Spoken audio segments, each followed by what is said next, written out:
Exercise is not fun. Sa totoo lang, bibili ka ng Nandiyan ka pala, running shoes.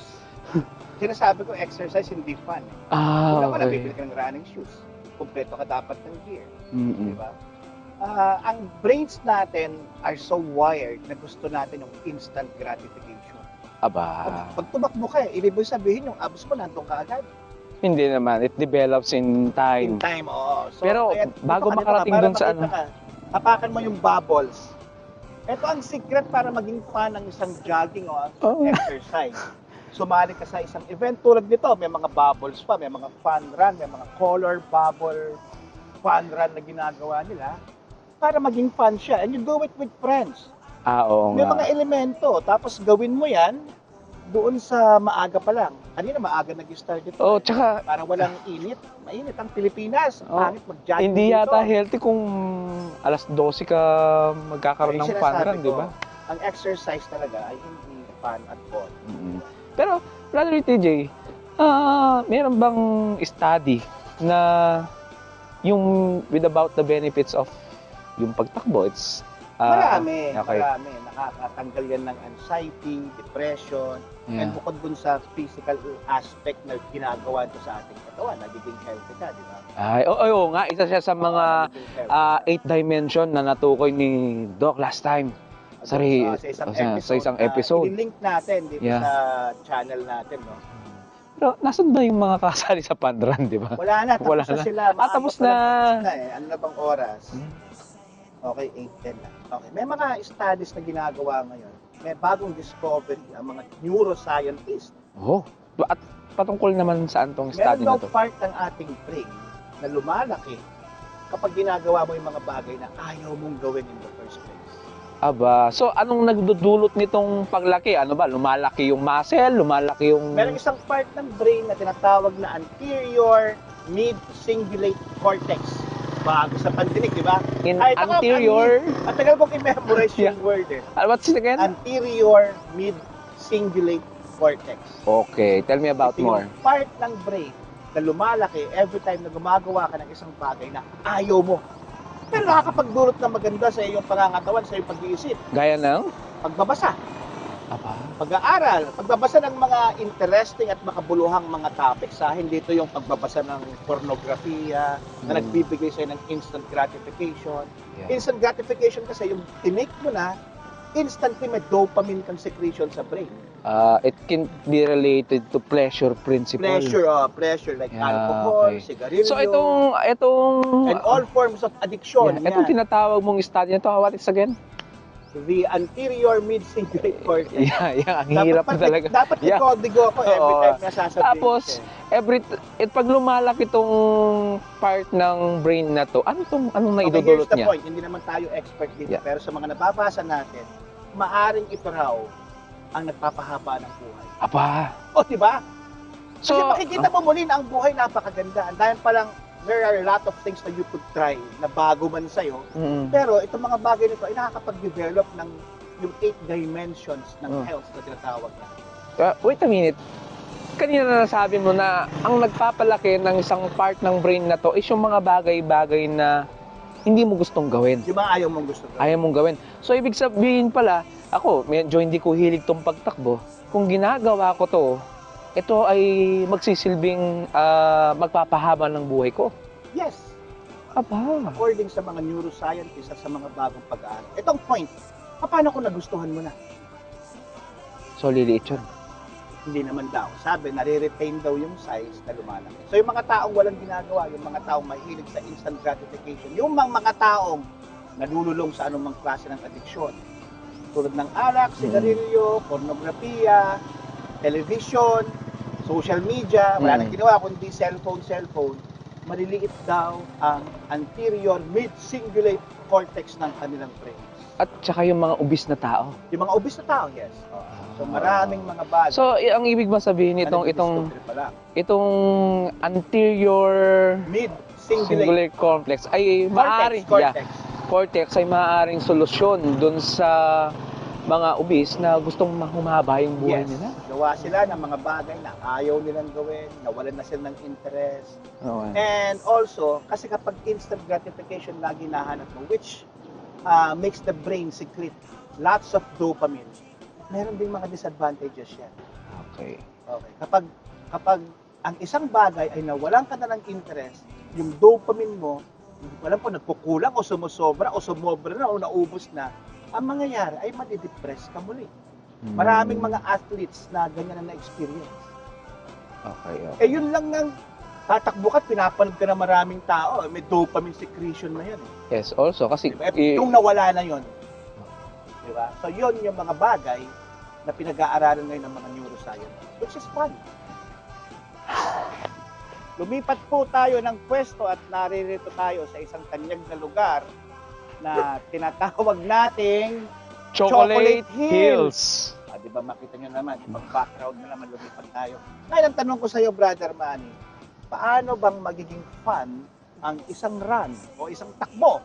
Paano nagiging fun ito? Sa mga practical na pamamaraan na pwede nating gawin. Okay. Para kasi sa akin, nagiging fun to kapag may bago kang sapatos. Napaka-importante na. Oo. Mahal yung sapatos ha. Oo. Tapos yung mag-iipon ka para sa sapatos mo, hindi yun instant gratification. Mm-mm. Ang pag-iipon, maghihintay ka pa eh. Oo. Pero naman, kapag Pag nakita nabili mo mo na na, yung sapatos mo na tapos hawak mo na at suot mo na, it gives you the feel na confident ka para tumakbo. tumakbo. Dati nung bata ako, maalala ko pag may bagong sapatos sa pinadala ng tatay ko galing abroad, Yeah. katabi ko matulog sa unang gabi. Aba, iba rin yung amoy. Inaamoy-amoy Iba yung amoy, di ba? Imported, bagong stateside, di Yeah. ba? Okay, tapos maalala ko rin nun, sinusuot ko lang yung bagong sapatos na yun kung pupunta kami sa PLDT. Aba. Dahil maglo-long distance yung tatay ko, naroon kami sa isang telephone booth, sasabihin mo, hi pa, gano'n, suot ko yung bagong sapatos. But anyways, Okay. bago tayo dumako sa mga nakaraan, paano Yeah. pa? Bagong sapatos, Bagong sapatos. Bagong gear. Yeah, bagong gear. Importante okay, rin yun. Damit na Damit mo na medyo litaw yung mga Muscles. muscles and ano. V-cut, Yeah. di ba? Tapos shorts Meron na kang shades na mamahalin. mamahalin, tulad ng mga Oakley, gano'n. Yeah, Hirap ganun. bumili ng shades ngayon. Kasi yung palang pagtakbo mo tapos makikita ng mga nanonood sa'yo, mahal yung shoes na. No? mahal yung shoes, mahal yung shades. Yeah, Guwapo. Guwapo, di ba? Eh, yun yung feeling mo na kahit mabilis kang tumakbo, parang umi-slow. Oo, talagang parang artista ang parang dating mo. artistahin ang dating. Okay. Okay, ito yung mga bagay na nakaka-fun Yeah. sa isang run. Ano pa? Isa pa doon, yung pag sumali ka sa isang paran, dapat unfair naman kung wala kang kalaban o wala yung mga kaibigan mo. So wala, okay. So Diba? kasama mga barkada. Tsaka yung crush mo, siguro. Oo, medyo bumibilis yun. Kung wala kang crush, magka-crush ka rin dun sa mga tumatakbo. Titingin ka, maghahanap ka Oo. rin. Diba? Kasi madaming magaganda technically, tsaka mga sexy, mga single. At tsaka mga matitikas ang Matitikas. pangangatawan ng mga taong tumatakbo, di ba? Mm. Tayo ba, ikaw ba yung nagja-jogging ka? Ako lumalaki rin siya, kailangan Dati. kawasan. I wish, gusto ko ulit, pero ngayon parang nag-start ako, parang ayoko ayaw ko nabibigla yung sa Ayan ang katawan ko sinasabi ko, pag ayaw mong gawin, palakihin natin yung anterior mid-cingulate cortex ng ating mga brains. So, Oo. kailangan ko mag-jogging ulit. Kahit na ayaw ko. Oo. Minsan kasi, ito yung mga bagay na wala ka rin oras eh. Oo. So pagbibigay oras sa mga bagay na mahahalaga ay napaka-importante.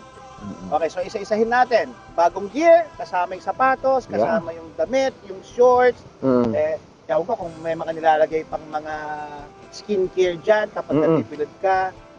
Yung shades, siguro maganda rin bagong gupit ka. Oo. Kahit na yung naka-sports look guwapo Kasi kang tingnan kahit o maganda kang meron tingnan. kasing meron kasi yung kahit na hindi siya bagong gupit, malinis tingnan. Pero Tama, mas ganon. maganda yung bagong gupit ka kasi importante yung personal hygiene So mo. paghahandaan mo ang isang fun run, Oo. diba? Hanggang sa makasanayan mo na ito, exercise ito. Okay, ano pa? Gawin mo kasama ang mga kaibigan. Yeah. Ang pamilya, mas maganda family bonding din. Mm-mm. Di ba? Tapos siguro, kasama ba din yung i-reward mo yung sarili mo pagkatapos mag-fun run? Kain ka ng marami after. Pwede and yes and no. Yes and no. So, Yeah, yes balance and no. lang din. pati Dapat yung balance kasi mamawalan ng esensya yung ginawa mong yung binayang pag-exercise, mong fats. binayang mong fat Okay. eh. Meron pang isa. tingin ko, maganda rin, dagdagan mo ng music. Yeah. Meron Kasi habang tumatakbo ka, headset na nakakonect Mm. sa iyong phone o sa iyong iPod. it is Pwede mo. also best for me time.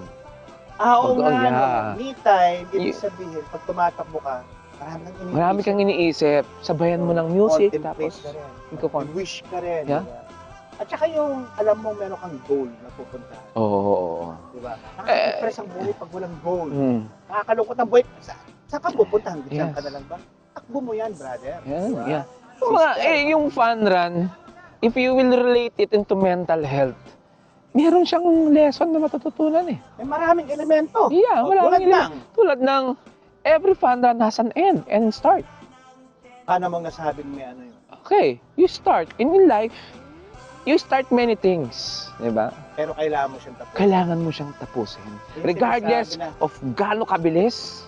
sabi nga o nila, mabagal kapag daw man. heartbroken ka, Yeah. ayaw mo naman siya mag-end. Yeah. Pero yung buhay mo, mahaba pa naman. Yeah. You have to see how the story ends. Tulad ng isang takbo, maraming balakid, maraming batuhan, Hmm. nakapagod ka at lahat. Parang buhay din ang Hmm. pandan. Yeah. Diba? Maraming times na gusto mo nang sumuko, sumakay na lang ng tricycle. Oh, At, di ba? tricycle! Tricycle. Pero iba yung feel na matapos mo siya kahit gaano kabagal. So may sense of achievement. Yeah. Ganun Kahit siya. hindi ka manalo, Mm-mm. may premyo ba ang mga panan mismo? Meron. Usually, nung sumasali ako sa mga fun run, include, hindi pa tayo sponsor nito eh. Pero ito yung naka-green. Green na event. Okay, green Na event fun run. ito. Yeah, green Paano event. nangyari? Sumali ako. May trophy. Meron silang cash. Meron yan 3K, 5K, Meron and din. 10K kilometer Depende dash. siguro Di ba? sa haba Gaano ng kalayo. metro, okay. Diba? May mukha ba ng politiko Yeah, yung trophy? may time. Diba? Minsan ganun eh. minsan ganon. Usually Minsan yung ganon. mukha ng Pero yung nandun ano, nandun yung mukha niya. hindi yung trophy yung tinitingnan ko, yung matapos mo siya. Okay, yung matatapos ka, Achievement nag-start ako sa 3K, then nag-5K. Pagmamalaki mo rin. Yeah. Diba? Yan, Finisher ako ng ano, pag sinabi ng, eto, meron kayong certificate, finisher of 5K. kahit pa na talo ka, Yeah. meron ka certificate na finisher. Yeah, meron So, kang may mukha pa rin Hindi maaalis yun. Diba? So, maalis mabalik yun. tayo din sa pinag-uusapan nating interior. Anterior. Kahit ako Yeah. nun una. Anterior. Pagkalibat, complex, kung ano. Anterior, big, Yeah. cingulate cortex. So, ito yung napag-uusapan natin na sa tinagal-tagal na ginagawa mo itong mga bagay-bagay na nasabi mo nga kanina, Na nakakadagdag sa iyong health. sa iyong health.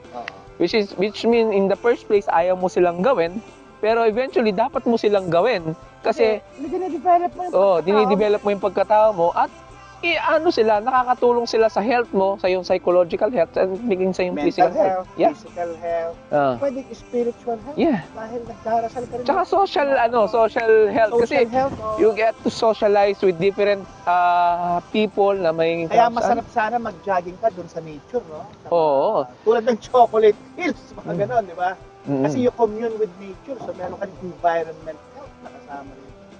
Yun nga lang, apektado yung financial health mo dahil Mm-mm. magastos. Which Yeah. means, kailangan mo mag-ipon, kailangan mong kumayod ng gusto para may pambili ka ng mga gears. Motivational naman siya dati. Which, yun yung goal mo eh. If you want to sumali sa panran, kailangan mong Parang feeling mo, slow mo ka habang naka-shake, siya ka naka-iPad, bago yung shoes, di ba? nakikita ko nga yung sarili ko pag minsan yung parang pang strand na gano'n, yung lalagpasan mo. Oo, tapos slow mo yun. Tapos merong picture perfect na nakaganon, nandito yung finish line, no? Nakaganon ka. Tapos yung, iba rin yung feeling yung pawis ka eh, na parang pinagpaguran ka, di ba? Oh. Well, anyways, Yeah. tatapusin natin ang mixing episode. Magpapakita tayo siguro ng mga gears kung paano natin papagandahin ang episode na ito. Ako po si TJ. And I am Manny. Dito lang po yan sa Pinoy Pinoy Madcast. Madcast. Di ba? Kasama kayo rito. Okay. Yeah.